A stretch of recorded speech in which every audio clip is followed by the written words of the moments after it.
Hello guys, আসসালামু আলাইকুম। Welcome to Kuakata. চলে আসছি কুয়াকাটা সমুদ্র সৈকতে।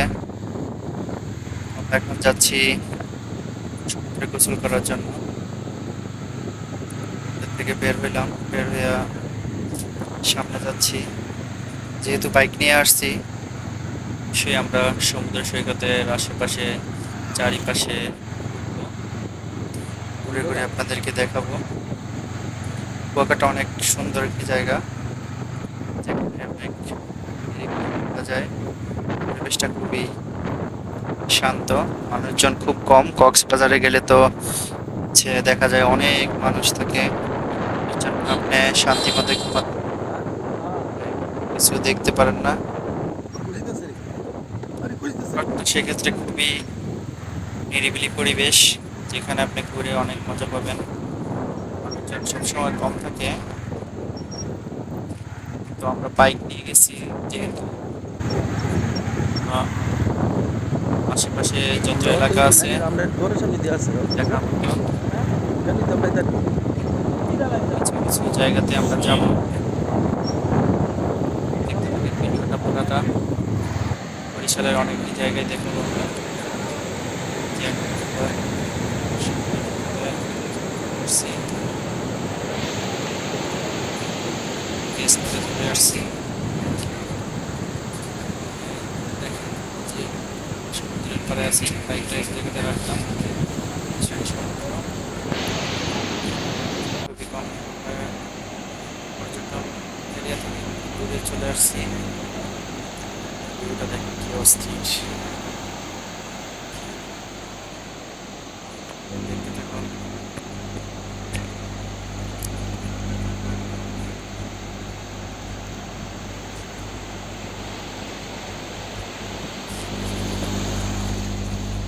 আমরা সামনে দিয়ে গোসল করলাম।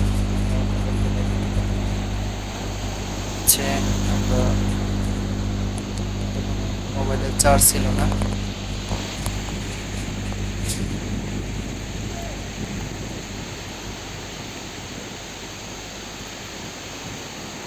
এত সুন্দর আকাশ, চমৎকার সমুদ্রের পানি, অনেক সুন্দর লাগছে।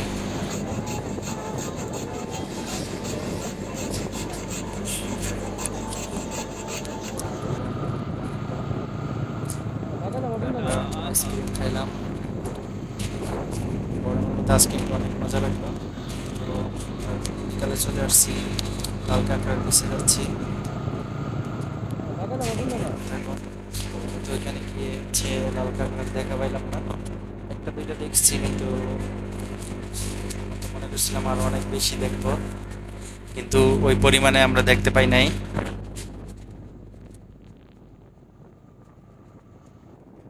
দেখতে থাকুন। আমরা কুয়াকাটা মানে সমুদ্র সৈকতের পাশ দিয়ে বাইক নিয়ে অনেকটা দূরে, প্রায় আধা ঘন্টার থেকে 45 মিনিট বাইক রাইড করে যাচ্ছি লাল কাঁকড়ার বিচে। একদম বাইক যত দূর পর্যন্ত যায়, শেষ মাথা পর্যন্ত যাব আমরা। এই যে এখানে এসে থামলো, এখানে কিছু দোকানপাটও আছে, সমান ডাব বিক্রি করে, তারপরে শরবত। তো আমরা এখানে থামলাম, থামার পরে ভিতরে যাও বনে, ভিতরে গিয়ে দেখলাম যে কি অবস্থা। এখানে দেখা যায় মানুষজন হাঁটার মতো, কিন্তু সামনে এরকমই অবস্থা, ঝাউবন অনেক, ভিতরে জঙ্গল। পরিবেশটা খুবই সুন্দর জঙ্গল হলেও।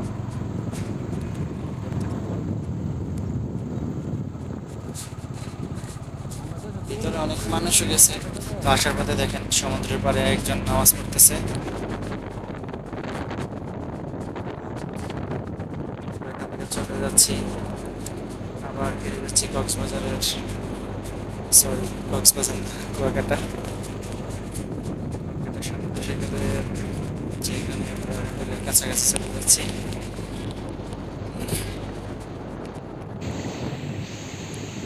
দেখতে থাকুন ভিডিও।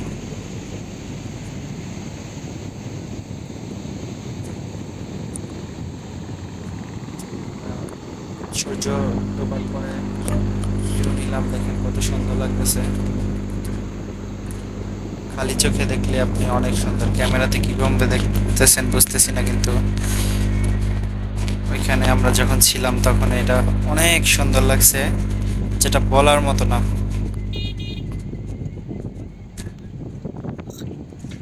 তারপরে রাতের বেলা আমরা কাঁকড়া খাইলাম, তারপরে মাছ খাইলাম। তো কুয়াকাটার ট্যুর শেষ করে আমরা এখন চলে যাচ্ছি। আমরা আছি এখন পটুয়াখালী। পটুয়াখালী একটা ব্রিজের উপরে দাঁড়াইলাম, তো দেখতেছি একটা নৌকা হচ্ছে আসতেছে। আমরা চলে যাচ্ছি হচ্ছে এটা পেয়ারা বাগানের দিকে যাচ্ছি, আটগড় কুরিয়ানা বিখ্যাত পেয়ারা বাগান, এদিকে আমরা রওনা দিলাম। আমাদের যাইতে যেতে অনেক সময় লাগবে, এদিকে প্রায় 120 কিলোমিটারের উপরে হবে কুয়াকাটা থেকে।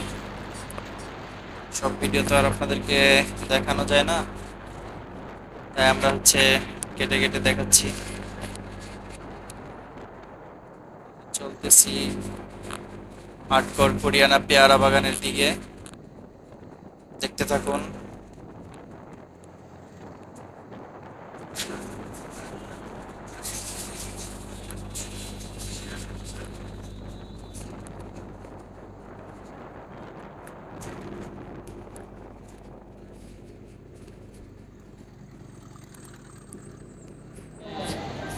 দেখতে আমরা চলে আসলাম আটগড় পেয়ারা বাগানের দিকে চলে আসলাম। যে নৌকা দিয়ে দেখেন অনেক মানুষ ঘুরতে আসছে এখানে পেয়ারা বাগানে। আমরা পেয়ারা বাগান ঘোরা শেষ, আশেপাশে পেয়ারা বাগান থেকে আসলাম। আমরা বাগান থেকে আসলাম, যদি আমরা গাছে নাই তখন পেয়ারা ছিল। এখান থেকে যাব হচ্ছে শর্ষিনা দরবার শরীফ, চলে আসলাম শর্ষিনা দরবার শরীফ। এখানে অনেক বিশাল বড় মাদ্রাসা, যেখানে হাজার হাজার লাখ লাখ ছাত্র আছে। এখানে কিন্তু দেলোয়ার হোসেন সাঈদী পড়াশোনা করতেন স্কুল জীবনে, মানে এসএসসির আগে আর কি। তো দেখতে পাচ্ছেন এটা হচ্ছে উজুখানা, দেখেন কত বিশাল বড় উজুখানা। ওই পাশে হচ্ছে মাদ্রাসা, ছয়তলা বিল্ডিং।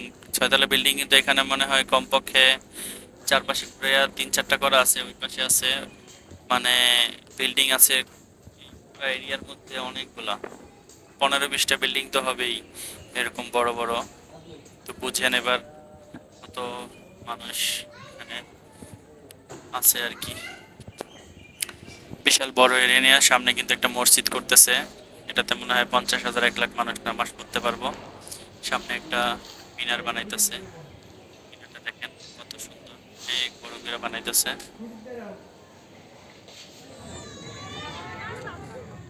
এটা উঁচুখানা থেকে ভিডিওটা দিলাম।